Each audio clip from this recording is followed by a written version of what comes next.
Ben, what a pleasure to see you again. And thank you so, so much for taking time at a very hectic time for you, I must say. So thank you for being generous with your time and with your insights.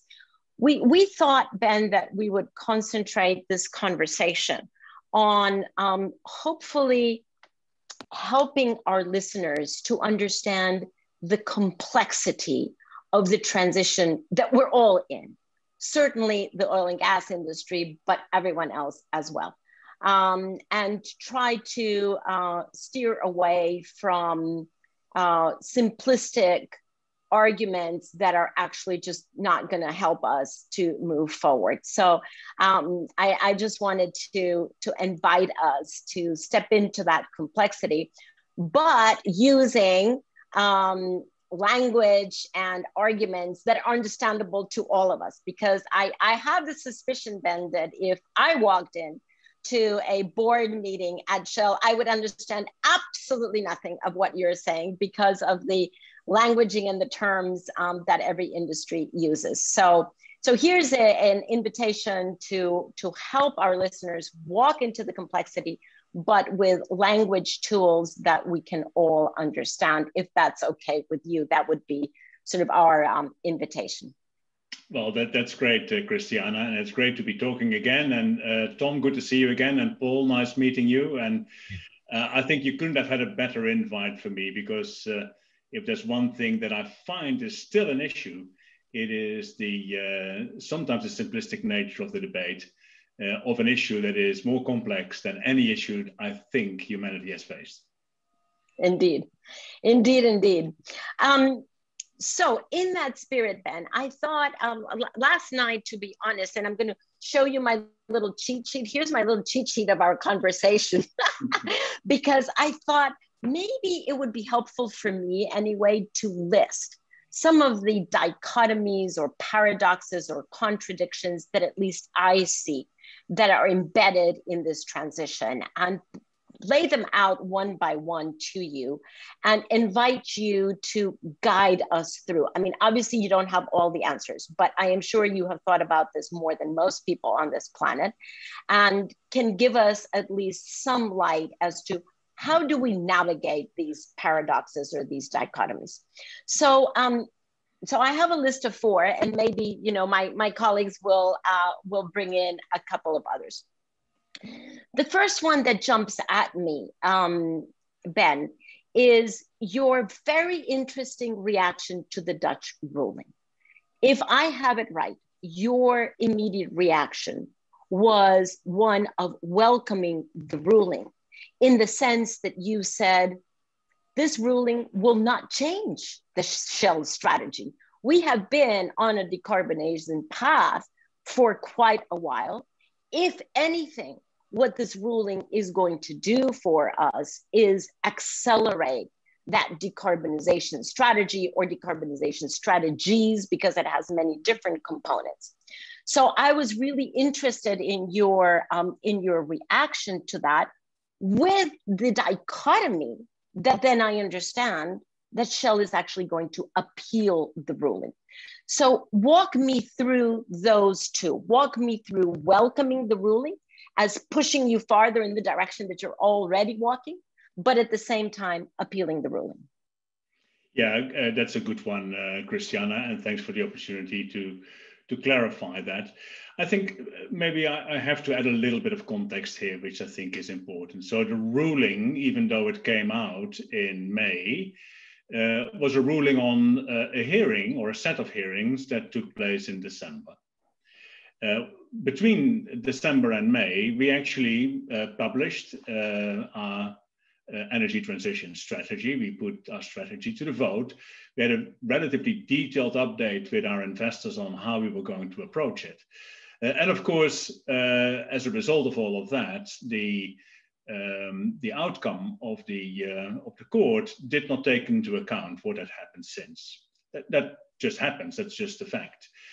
And as a matter of fact, if you look at what the judgment was all about, which is, you know, you should actually do more to decarbonize customers, because 45% reduction of our scope 3, which is the best endeavors effort, by the way, is a reduction of our customers' emissions. And you should work hard on your scope 1 emissions, so the emissions from our own facilities. Well, as a matter of fact, that is pretty much, at least directionally, what we told our investors we would do, and to which our investors, 90% of them said, thumbs up, we support that plan, and you have our support to go ahead with it. So directionally, it's not any different. You could argue a little bit, is the 45% correct? But the point is that our strategy is to purposefully and to profitably decarbonize our customers on their road to net zero, which is exactly what the court asked us to do with significant best efforts. Now, so therefore, I'm quite okay to say, well, that is actually a confirmation of the strategic direction. Again, you can argue about the numbers, but we are going to rise to that challenge because it was actually our strategy to do that anyway. What I don't agree with is that climate change and the orchestration of this and what is going to be needed to achieve this needs to be done in the courts. Because ultimately, Christiana, if we are to reduce the emissions of our customers with, shall we say, roughly half, 45%, roughly half, that is not going to happen because we supply them with less energy, less fossil energy, so to speak. We can do that, but that doesn't help the planet.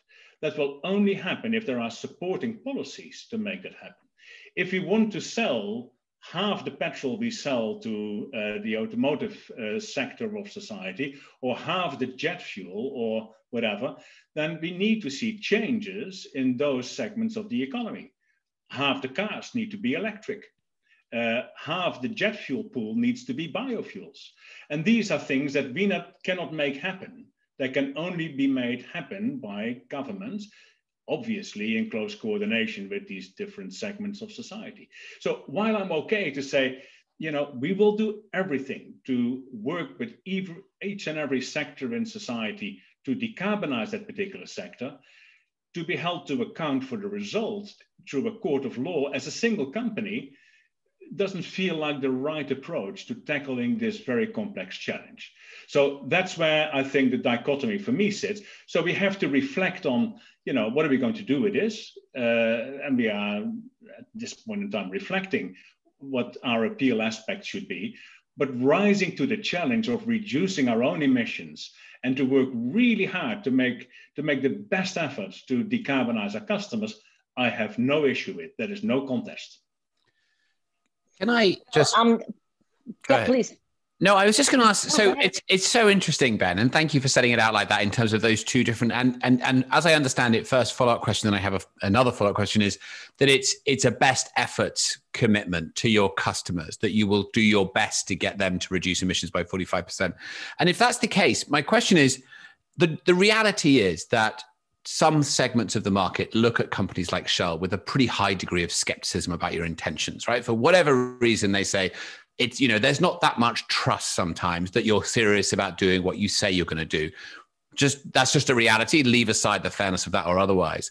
So given that, if you now get this ruling and you appeal it, it will sort of play into what people expect of you in their worst view of a company like Shell, of saying, oh, now they're appealing it, they're not that serious. So net, wouldn't it be better to just say, you know what, we're going to do it. We're going to charge ahead. We're going to try and meet this target, rather than to sort of allow that potential reputational impression to grow in the world?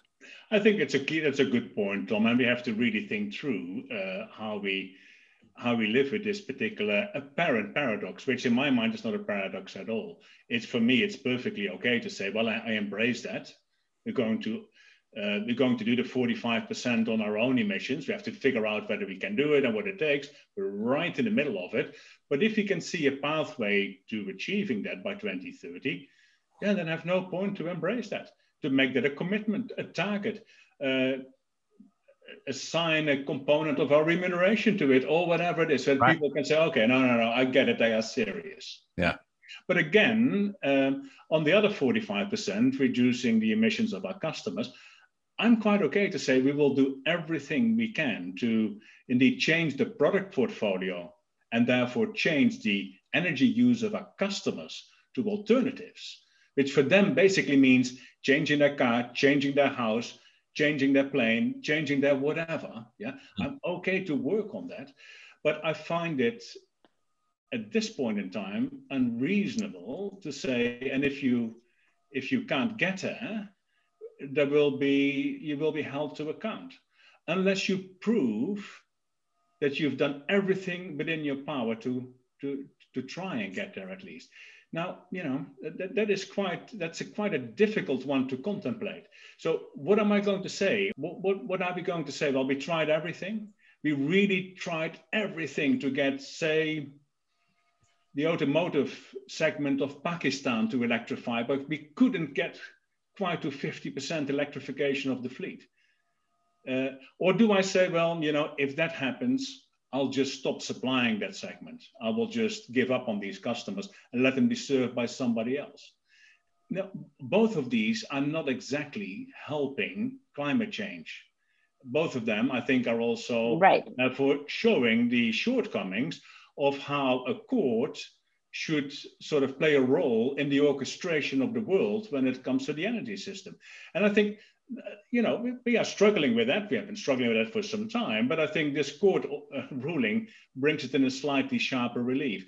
And you could argue, you know, I know the cynicism and the lack of trust and everything else, but you could also argue that for us, there is an obligation to point out what a complex system challenge it is to convert. And there will be quite a few people who look at scope 1, 2, and 3 or whatever, and think it's some sort of different aspect of our operations. Right. Not a lot of people understand that our scope 3 emissions are their scope 1 emissions. It's surprising how big the gap in understanding is if you go outside sort of a circle like we have here. Yeah. And you know, there's also an obligation on our part to point that out. Well, there is an overlap there, as you say, your scope 3 or my scope 1. Hence, we should both be working on this together, right? It doesn't mean that either one can actually solve it. So that takes me quite nicely, Ben, to my second dichotomy or paradox, which is our proverbial supply and demand paradox, which is so vexing.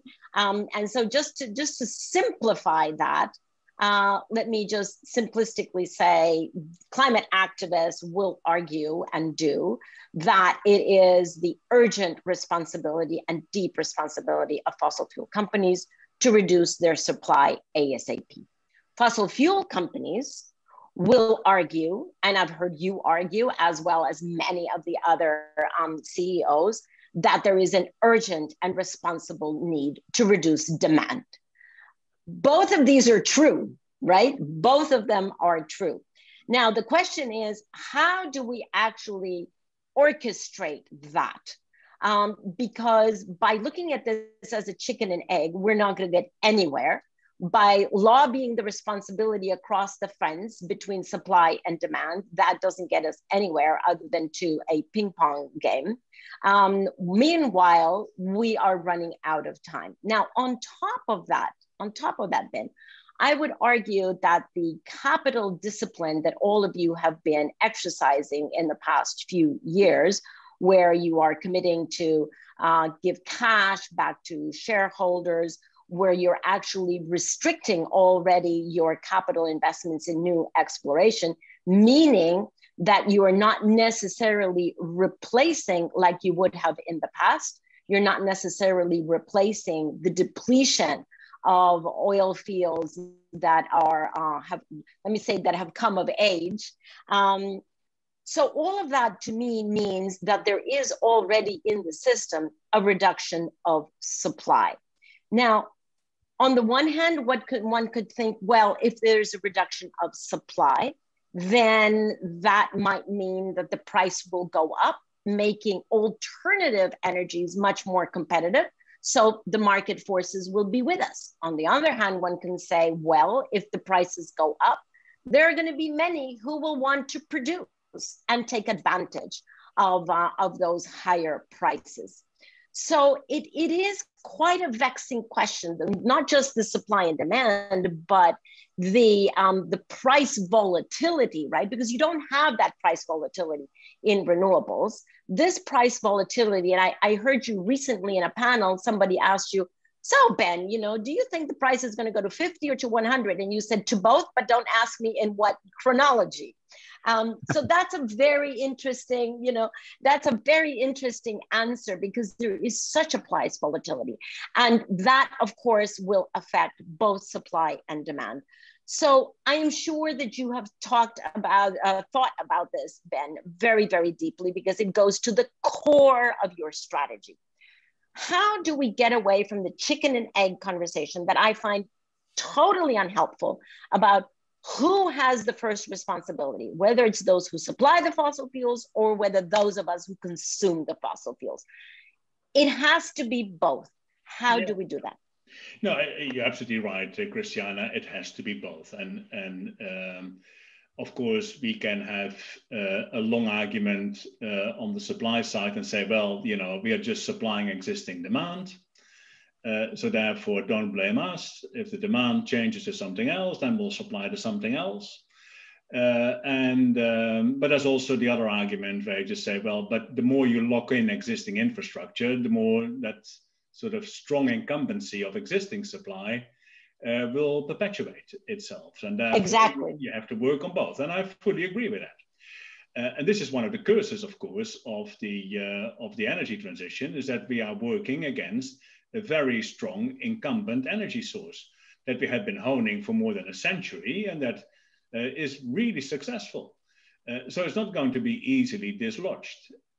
Of course, many people say, well, look at solar. Yeah, okay, but solar still is relatively small compared to where it needs to be. And it took a few $1 trillion to start dislodging, say, gas-fired or coal-fired power generation. So these are not trivial things. So I fully agree as a premise, Christiana, that we have to have supply and demand working in tandem. And as long as we have people pointing at each other and saying, no, you should go first, then of course nothing is going to be achieved. Let me give you a few examples. And let me start with a really practical example. Let's start with my own country, where quite often, of course, the criticism on our company is also quite accentuated, to use a polite word. So if you look at the Netherlands, in the Netherlands, we have an obligation in our climate law to reduce the emissions of the country by 49%, say 50%, from 1990 to 2030. Where did we get to? From 1990 to now, we've done 20%. Yeah, so it took us 30 years to do 20%, and in the remaining 10 years or 9 years, we have to do another 30%. So it shows you, first of all, how difficult it is to get this reduction done. Now look at Shell in the Netherlands. We have done, in 2019, compared to 1990, a 50% reduction in the Netherlands. So, hey, we are done with our commitment. Now, of course, and this is scope 3 I'm talking about, scope 1, 2, and 3 combined. So we could say, we have done our piece. Thank God for all those Dutch bicycles, Ben. That's it. That's who we should be grateful to. It's all those Dutch bicycles. No, that's not the point. I think that the Netherlands is going way too slow when it comes to reducing its emissions. And the fact that we have gone much faster is not because we have worked so hard on climate issues. It is just we have shrunk our product portfolio. We stopped selling product. We stopped selling heavy fuels, and we stopped selling LPG, and we shrunk our natural gas business, etc. But even though we did you shrink because there was no demand for that, Ben? No, this was just rational economic behavior. But the point is that if you shrink, you don't necessarily make the demand go away. So the fact that we don't supply anymore certain products to certain customers basically means that somebody else is supplying them. So it's an anecdote again to prove that if you just tackle the supply side, here's a practical example. It didn't really work well in this particular country. So Ben, can I come in on that exact point, please? Absolutely. Yeah. So just first of all, a thank you to Shell. I actually I used to be a consultant to Shell in the 1990s, and then I was wondering about climate change, and then I saw a publication by Shell on climate change in 1998 that said it was a pretty serious issue. So I thought, if Shell are taking it seriously, I should take it seriously. Now, look, here's my challenge to you. You've said repeatedly, government have got to step up to the plate. But if you'll forgive me saying so, your enormous company has the most tremendous ability to change our societies, to influence society, to influence government. One of your predecessors, Mark Moody Stewart, actually wrote a letter in the Financial Times a couple of years ago. And he said, look, he didn't say his personal opinion, but he said, why don't these, Extinction Rebellion or climate activists, why don't they support $100 a ton carbon price? And I wondered if you and maybe some of the other oil majors could come together and say, look, we demand a high carbon price now, and use your power to get that outcome. Yeah, no, Paul, absolutely. And I think we probably have said that in too tepid a way, that we support a carbon price, that I've been on record umpteen times saying that the carbon price is not enough. We need to have a higher carbon price, etc. And quite often, then still people believe that either we don't mean it when we say it, or that somehow they don't hear it because it's us saying it. But our advocacy on carbon pricing has been very clear and on the record, I think, for decades. I think to answer the other half of the question, again back to your point, why can't we do more? Let me give the second anecdote, and that is, or example rather, which is the aviation sector. So in the aviation sector, of course, we can say, let's stop supplying jet fuel, or let's supply only half of the jet fuel that planes need, but that's not going to improve anything. The only way this is going to happen, the energy transition in aviation, if in the near term at least, if we will provide biojet, so sustainable aviation fuel made out of waste product, and we probably need it for a few decades before we have things like electric flying and hydrogen flying and everything else. The problem with it is, at this point in time, it's 4 times as expensive as petroleum-based jet fuel. So I can say, well, but I make it available. It's available. You have to pay 4 times as much for it. So please come and get it. I'm actually building 5 plants, and I will make this fuel available. It will not happen until or unless there will be a mandate to increase the amount of sustainable aviation fuel in the fuel mix. You can say, oh, let the carbon price take care of it, but we're going to need a carbon price of well over $1,000 per ton for this to make sense. And that's not going to work either. So here you have it. In some cases, whether it is, and mostly this is in transportation, by the way, you will need mandates where governments say this needs to happen, and then indeed it will happen. And then I think the supply and demand issue will solve itself because the demand gets mandated. And so just to challenge you, would you support? I mean, and actually, I'm gonna be blunt about this. Would you put financial resources into lobbying both for carbon prices and for mandating an increase in renewable jet fuel? Because I do believe it's perfectly reasonable to put money into lobbying in support of your business plan, right? That's exactly what we are doing, Paul. So this is not a matter of would I do it? It is we are doing it. We are quite vocal when it comes to this. And in the same way, we have been very vocal also on ICE bans. We're now very vocal on how to make hydrogen in trucking and buses happen. But the point is, again, you're not going to get there by, make supply available and then the demand will come. It needs to be mandated. Simply back to Christiana's question, because we have such a very, very strong incumbency after a century of optimization of oil and gas products. And therefore you have to dislodge it with something quite significant. Now, in some cases, a carbon price might do it, but in many cases, it is absolutely not sufficient. And therefore you have to have regulation and mandates to make it happen. Ben, unless Tom and Paul want to come in with a follow-up there, I wanted to move us, thank you for that, to a third paradox or dichotomy, and that is the strategy to decarbonize, moving beyond the supply side to decarbonize to decarbonize the supply side, moving beyond the demand. And that is, there is quite a bit of a conversation about why don't oil majors, the large companies, simply sell off their assets? Why don't they, take all their oil fields and their plants and just sell them off?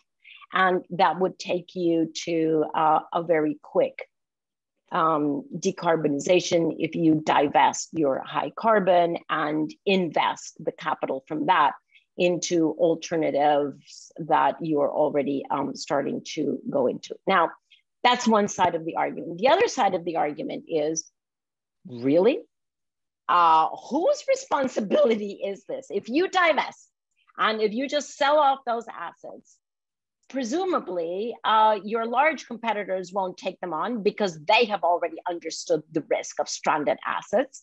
So I'm assuming, but please correct me if I'm wrong, that the only ones that would be in the mood to take up these assets would be smaller companies that are certainly under less scrutiny from the public as well as from court rulings, and that they would just operate them and hence continue the supply that is at the root of the problem anyway. So selling off assets is not an option.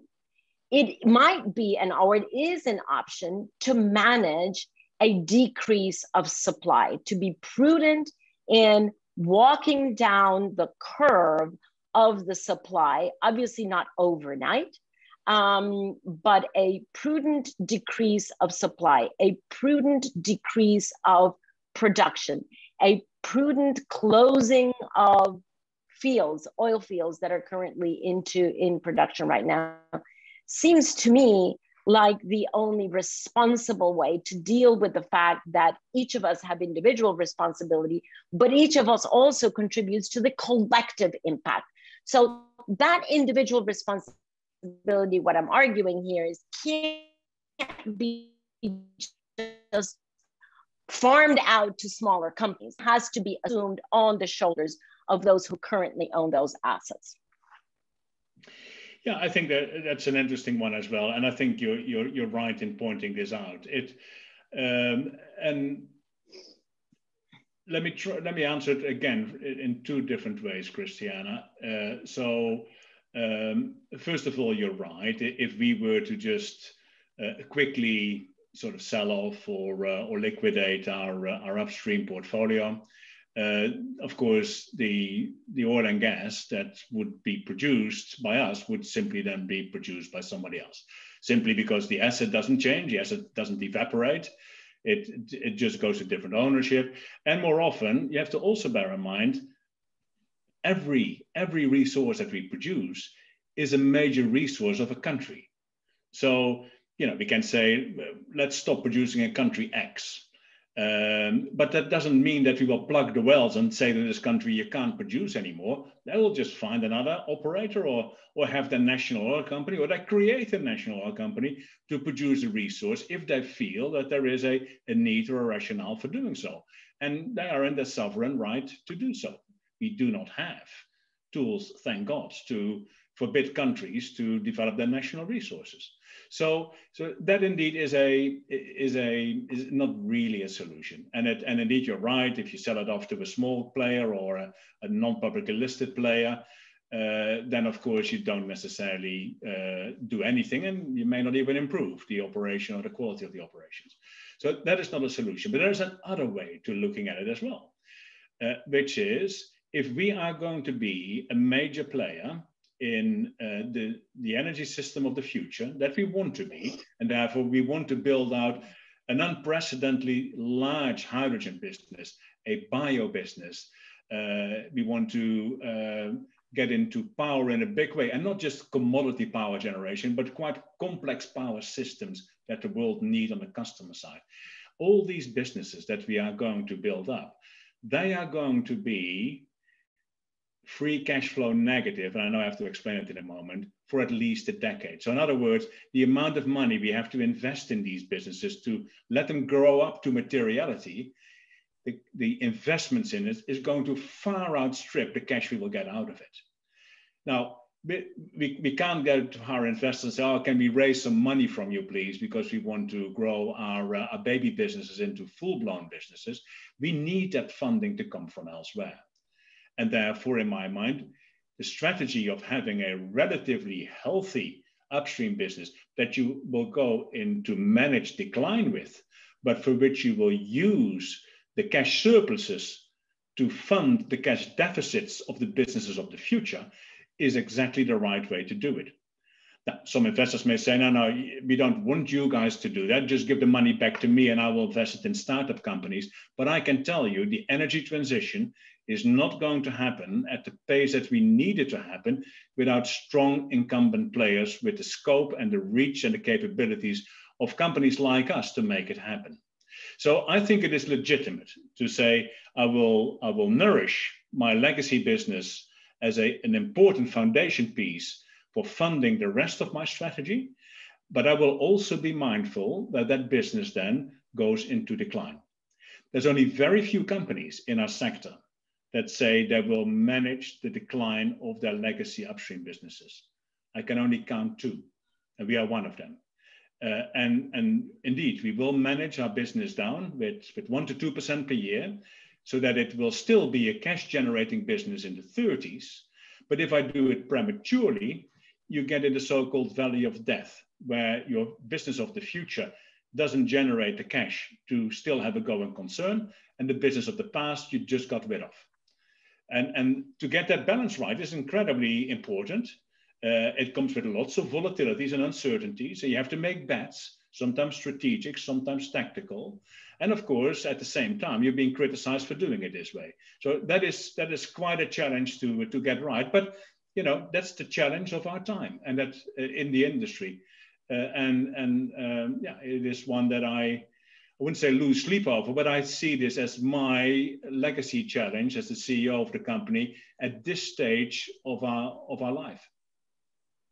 So one follow-up question to that, Ben, because it seems to me, and please correct me if I'm wrong, that your traditional investors would question whether you actually have a competence to go into hydrogen, into biofuels. They'll say, what is your track record?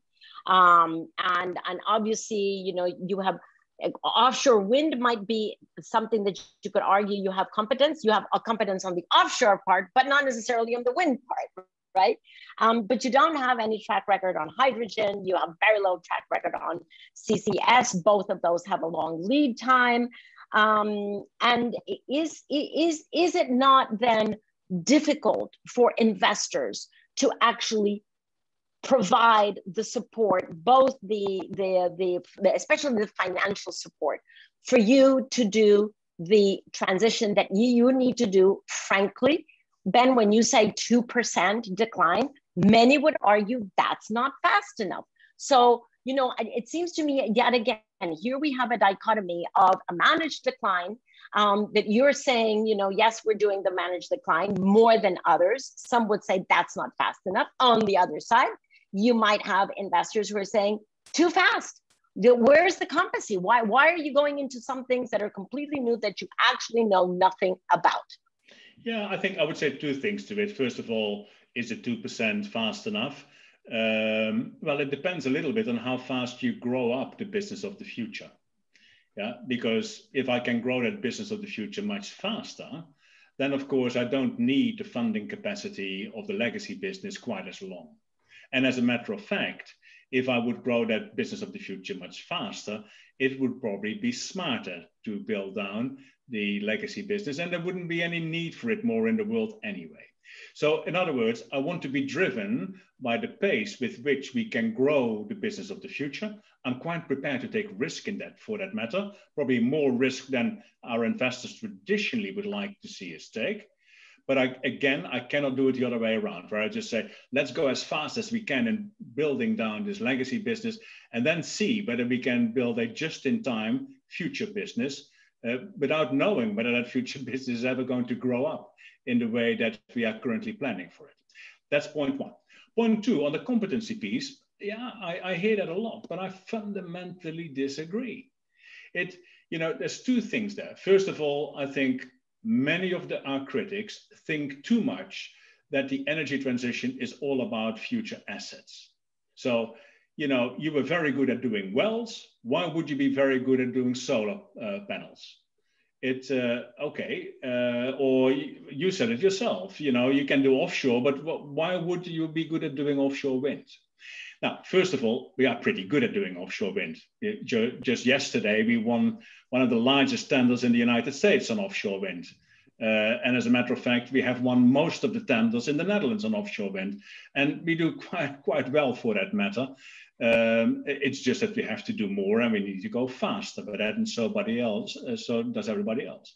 I think on hydrogen, we are the leading player in hydrogen for mobility. It's a tiny business, but we've been at this game and we are ahead of anybody else in this sector now for probably a decade or longer. We started this in the 90s. And in bio, the same thing. We have amazing technologies that we can leverage. And CCS, we have a proven portfolio, which is absolutely world leading there as well. So the whole idea that, you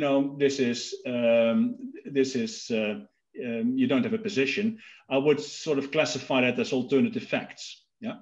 But then the other thing to bear in mind also, Christiana, the energy transition is not necessarily who has the best assets or who can build the assets with the highest return on steel or the highest return on concrete.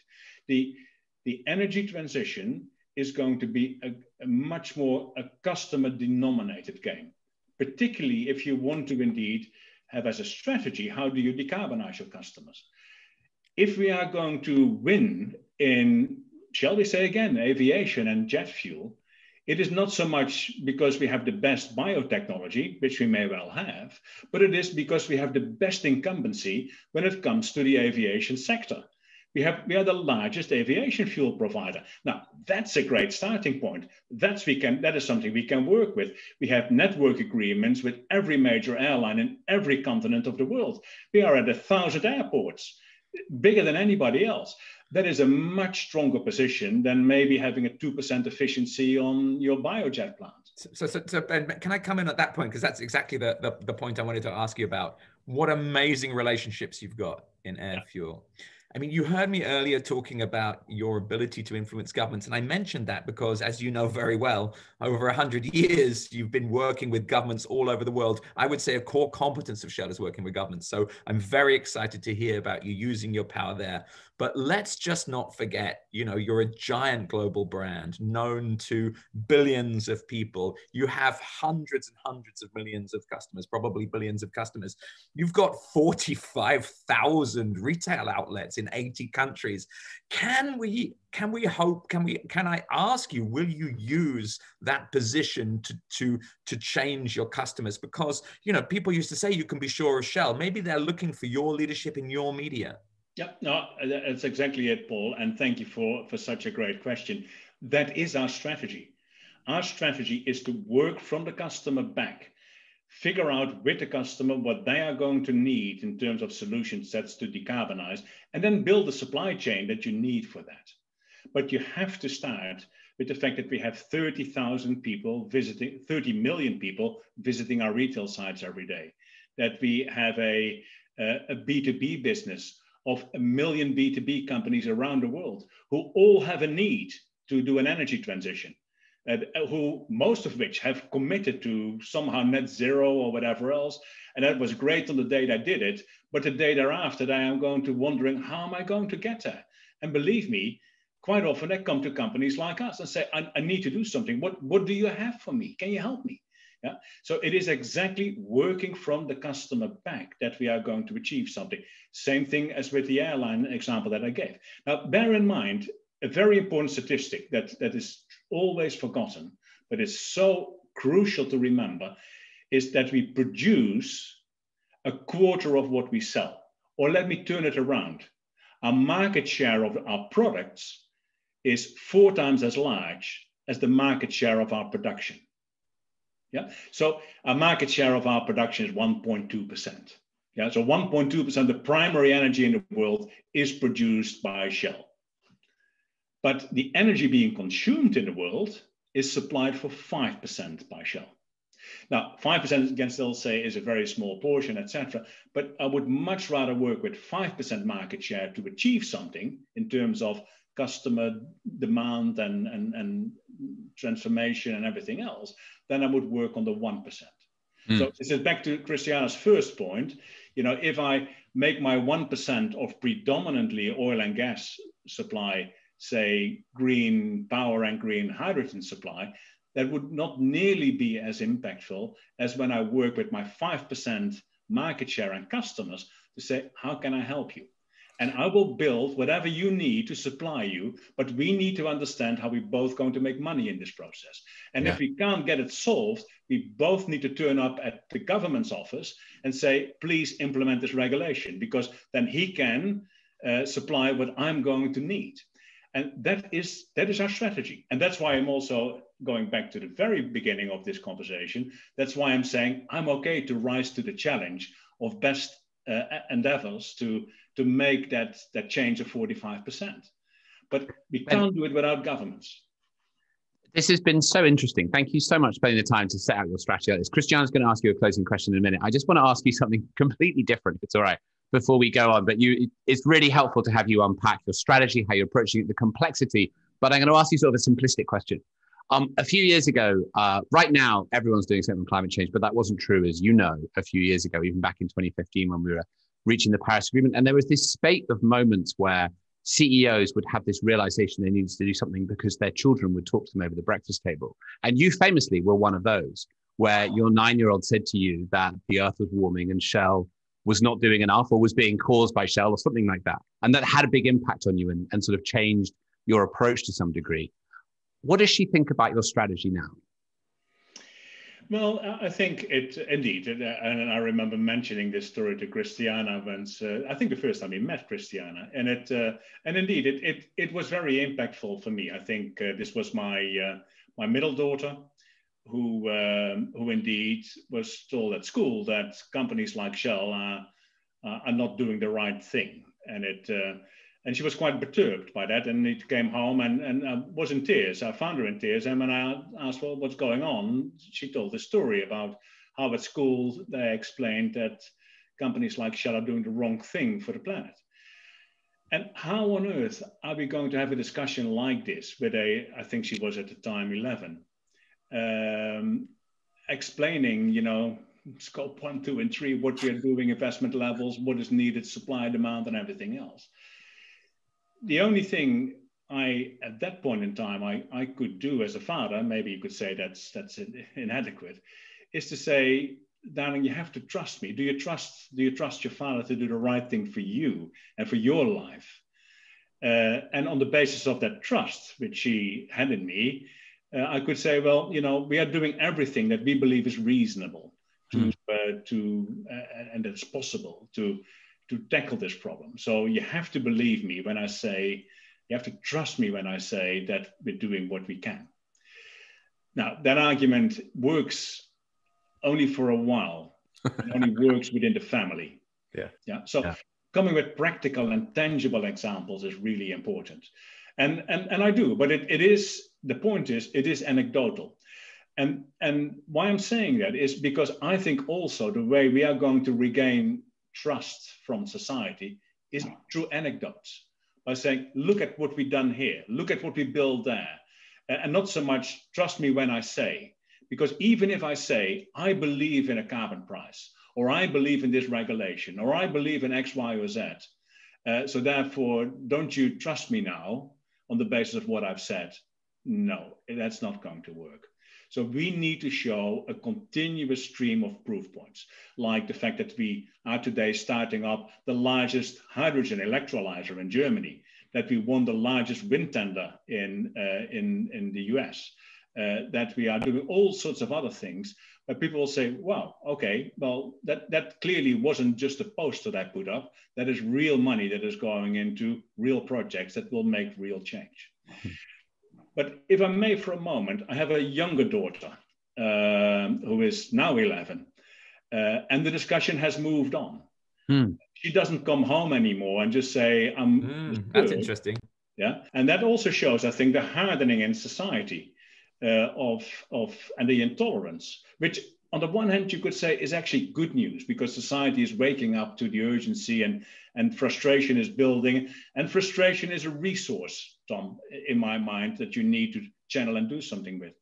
But it also shows that hardening of attitudes and with it perhaps feeding more simplistic stories is also potentially standing in the way of really constructive orchestration of this very, very complex problem. Yeah. Thank you for telling us that. Yeah, thank you for sharing that, Ben. I have been thinking throughout this whole conversation of the very first time that you and I met, and you told me the story of your daughter and how you reassured her that that you would be judged to be on the right side of history. And at the end, I just want to put that into our final question, Ben, because at the end of all of these conversations, we always ask our guests whether they are more on the outraged side or the optimistic side. And I wanted to ask you the same question, but with respect to timing, Ben. With respect to timing, because you notice the difference between your daughters, right, reaching that very important age and the hardening of attitudes. I think, to me, that demonstrates the very broad awareness that we are running out of time. So on the one hand, just to finish my list of dichotomies here, and I wanted your final reaction to that. On the other hand, we understand that, as you call it, a managed decline of the production of fossil fuels takes time. That's what the managed piece is about, right? We understand that. On the other hand, Ben, we also know that we have completely run out of time.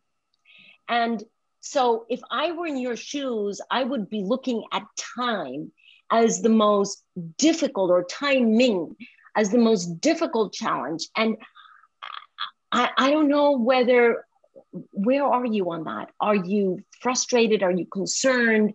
Are you in any way optimistic that we will be able to squeeze through? Because this is the problem. The problem is timing. We don't have that built-in alarm clock into any other social environmental issue, only on climate, or more radically on climate. And so as the CEO of one of the largest oil majors, how are you feeling about the timing issue when you contrast what your sense of timing is from a corporate level and what your understanding is of timing at the planetary level, meaning what your daughters will experience? Yeah. Well, Christiana, I've worked in this sector now for 38 years. And you don't thrive or succeed in this sector with all its complications, etc., that we referenced as well, if you're not an optimist. So forgive me if I'm somewhat maybe sort of genetically predisposed to optimism, but I think there's also reason for it, for that matter.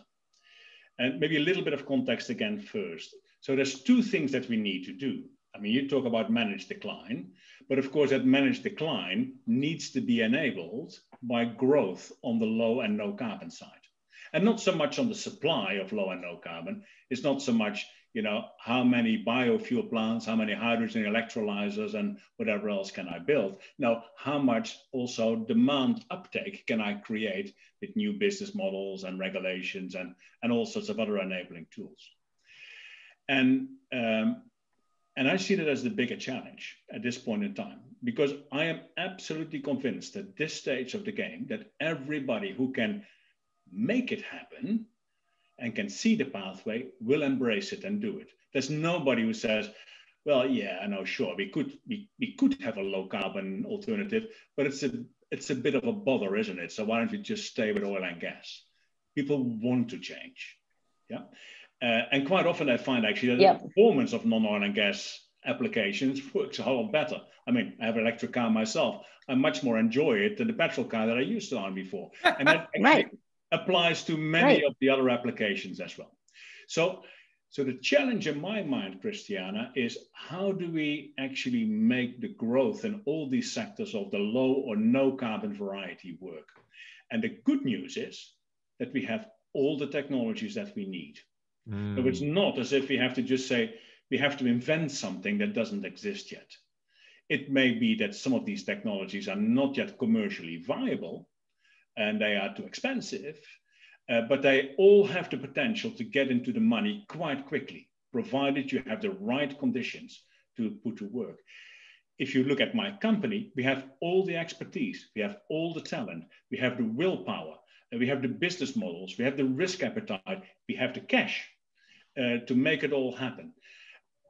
Quite often the missing ingredient is the magic to unlock the business model, the price on carbon, the mandate for the jet fuel, the differentiated taxation of hydrogen versus diesel, et cetera, and maybe a little bit of government support here and there with infrastructure. But these things are relatively easy to unlock. The moment you have the right conversations with the right people, the moment whole sectors turn up in a unified way in Brussels and London and Washington and other places around the world to say, please do this to us and you will see change, politicians are going to act. It is quite often when there is such a cacophony of different opinions that they also don't know what to do. So my optimism is that we do not have fundamental physical, technological, or economic barriers. We basically have social and willpower barriers to make things happen. And that can be turned around quite quickly. And I think what you will see is therefore quite an exponential change the moment we get going, particularly, of course, in the more advanced economies, but the uptick in the less advanced economies is going to be so much faster. So yes, altogether, I am an optimist. Well, fantastic, Ben. Thank you very much. We also are optimists. We actually base our optimism on the conviction that we don't have an option but to decarbonize the economy. It's just simply not an option. And secondly, that we are beginning to see exponential change. And I love that you've used that term, and we are counting on you to help push us into exponential transformation. Ben van Beurden, thank you very much for joining us on Outrage and Optimism. Thank you very much. I mean, how fantastic you get a chance to sit down with Ben van Beurden, CEO of Shell, and spend an hour with him pretty much talking through the complexities of the issue that he's facing. I thought it was so great the way you managed that conversation, Christiana, going through those dichotomies. What did you both leave that discussion with? So, you know, that company is in the middle of just a giant maelstrom, and Ben's in the middle of it too. And I really hope it is able to reconfigure its resources to carve a path out of this for itself, for the governments, and for the citizens, and for the investors. It's a huge responsibility on his shoulders. And, you know, we've got to wish the Shell system success in helping decarbonize this world, because it's big enough and the urgency's there.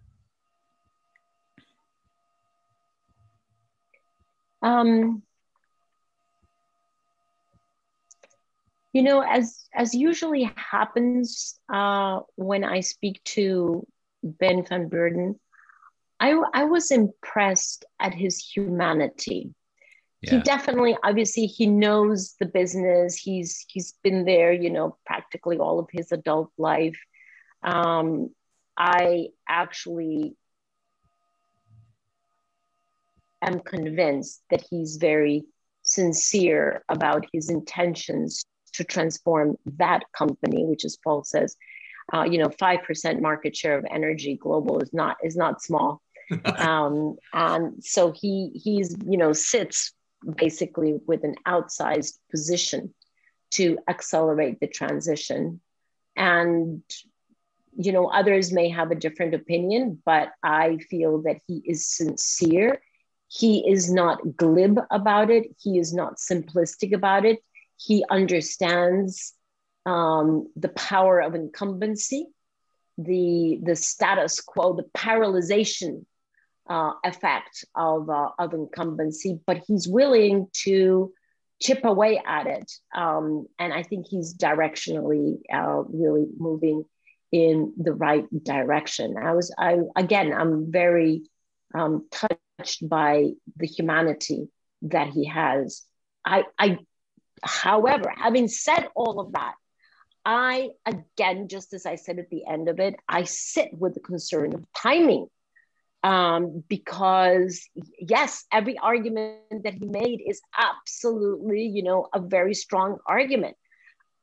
And if we had 20, 30 years, I would listen to all of this with much more calm. But we have so run out of time. And so to me, what he faces is not just the challenge of the direction, but the fundamental challenge of timing. And that's not easy because he has to get, his company on board, his directors on board, his investors on board, his technology, all of those ducks he has got to get in a row. It is totally a race against time. It is absolutely a race against time. So that's where I finish off, right? Looking at the alarm clock and going, holy shit, we are totally run out of time. Yeah. Christiana, are we allowed to say holy shit on Clay will work out if there's a beep. Clay will figure it out, yeah. Oh yeah, we're allowed to say it. Holy beep. Holy beep, we have totally run out of time. No, I completely agree with your analysis there, both in terms of his humanity, which he's exhibited and we've seen on different occasions over the years that we've known him, and also, it's a sort of labyrinthine situation when you hear someone in his position describe the complexity of all the moving pieces that have to be moved forward together. And the trouble is the point that he makes, which is you can't just isolate Shell out of the system and accelerate it, which is understandably what many people want to do. But at the same time, as soon as he makes that point, it sounds like he's an apologist for not going that quickly, makes that position just more and more untenable as time goes on. So something's going to have to give in that as the whole system kind of moves forward. Like you say, I think that he's serious about this transition. I'm sure he's committed to it. But the necessity of the emergency, what's happening is we're not treating it like a crisis because all of these different conversations are going on about the challenge of capital availability and transition risk and all these other different things. You wouldn't say that if you were living in a country that was being attacked by adversaries who were kind of coming over your borders. You would just deal with the challenge. And what he's exhibiting is an example of the fact that we're not systematically treating this as a crisis. So as a result of that, it's difficult for them to go faster, but we need them to go faster. I think it was great to spend that time kind of getting under the skin of that, and how touching that he was prepared to share the sort of impact on his family. And it's awful that this has become so and ideological, that his children are bullied in school because of what he does. It's a really terrible manifestation. But at the same time, you can see that people are getting really desperate about wanting change. So there's no way you could ever condone that. It's appalling. I don't know what's going to happen next. Paul, what's going to happen next? I hope and believe that, that he means what he says, that the company will use its significant influence to go to the governments and say, this is over now. We need those laws in. We need that regulation. We need that price on carbon. He's got the business models. He said himself that with those laws come in, when that regulation comes in, Shell can make money. So come on, it's pretty simple. All right, there's going to be some political flack and some people are not going to understand. But that's maybe where the Shell brand and other oil companies can come forward and say, look, we fully support governments. We're behind governments taxing this. And with the marketing and with the communications and with the political, we just get the laws changed and we'll be safe again. And Paul, just to, deliberately rain on that parade. Here's the problem. That has to be done. I was so convinced by myself. Sorry, Christina. Rain away. They could just drop in the clip of last time we rained on this parade, actually, which was only a few weeks ago, I think. Be an app you can rain on Paul's parade. You just press it. Hey, Christiana, demolish away, Christiana. Well, the challenge here is the complexity of what you have just described. It's every government in the world. It's not like they can go to the Dutch government and get them, you know, to get a carbon price. Oh, there is already a carbon price in Europe. That's not the point. The point is that this, you know, there's so much individual responsibility, as in Shell, individual corporate responsibility, but there is so much collective responsibility.